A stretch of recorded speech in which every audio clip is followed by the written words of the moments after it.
Hai, assalamualaikum. Balik lagi ke channel YouTube-nya Pasha. Kenalin, aku Syarifah Nabila Hamamie. Jadi aku di sini bakalan nge-review tentang video tentang gangguan kepribadian ganda.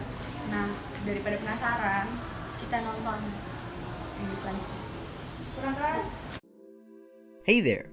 Welcome to Life Noggin. The human brain is an incredibly complex organ. It makes you who you are. But sometimes, according to psychologists, your brain can take that sense of self, your personality, into pieces, making you seem like you're more than one person. This is called dissociative identity disorder. It used to be called multiple personality Oke, jadi dari video yang tadi itu maksudnya adalah otak manusia itu adalah otak yang kompleks dan membuat individu tersebut menjadi dirinya sendiri. Namun beberapa psikologi itu berpendapat kalau otak manusia itu menjadi terbagi atas beberapa bagian lagi. Jadi seolah-olah kita itu memiliki beberapa kepribadian. Jadi yang biasa disebut dengan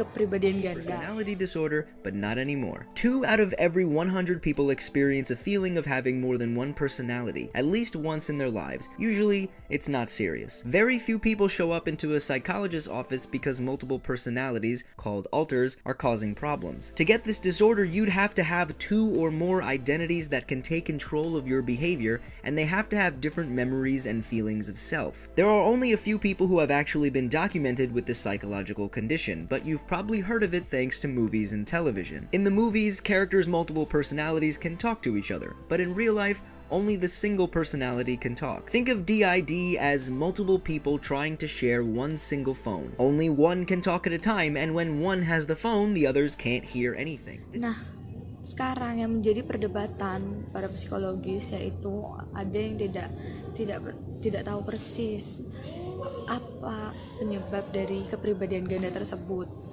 dan menjadi pembahasan di internet yang begitu hangat yang dibicarakan oleh orang-orang warganet. Menurut psikolog bidang kesehatan mental manual, ini disebabkan oleh trauma pada masa kanak-kanak.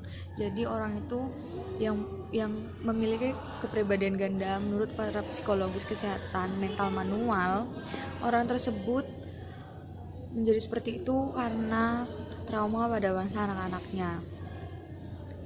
Di sisi lain, penelitian telah dipindai oleh pasien yang diukur kemampuan mereka.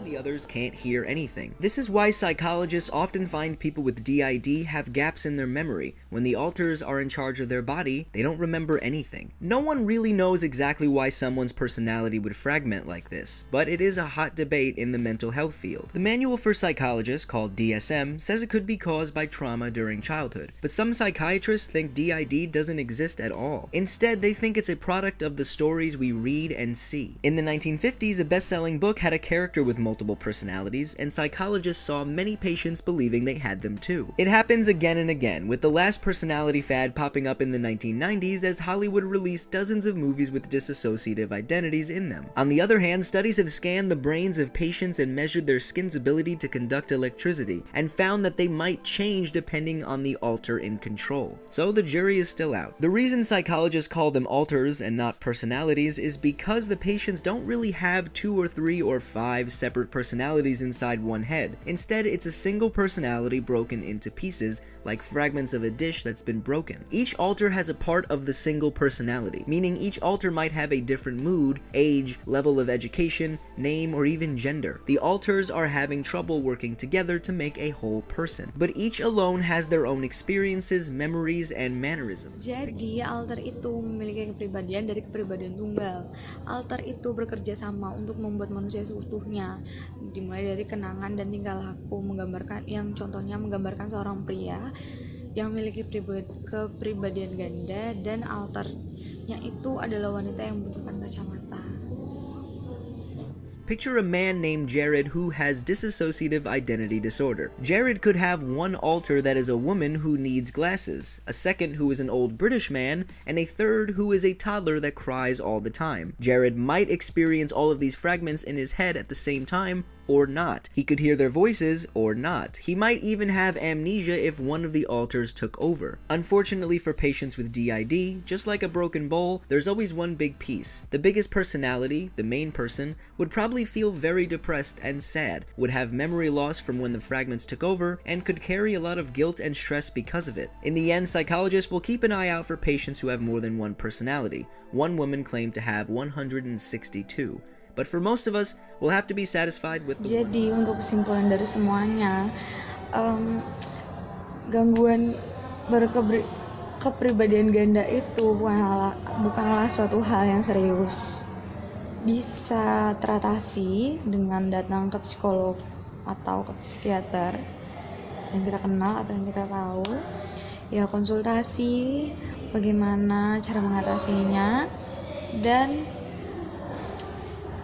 untuk orang tua jangan begitu terlalu membuat hal-hal kenangan memori masa kecilnya itu yang buruk-buruk, karena seperti yang tadi, kepribadian ganda itu biasa terjadi karena trauma pada masa kanak-kanak, dan itu sangat-sangat berdampak besar dan tidak baik untuk anak-anak untuk di masa pertumbuhannya. Jadi terima kasih untuk tetap setia menonton video saya yang sederhana ini. Lebih dan kurangnya mohon maaf. Assalamualaikum warahmatullahi wabarakatuh.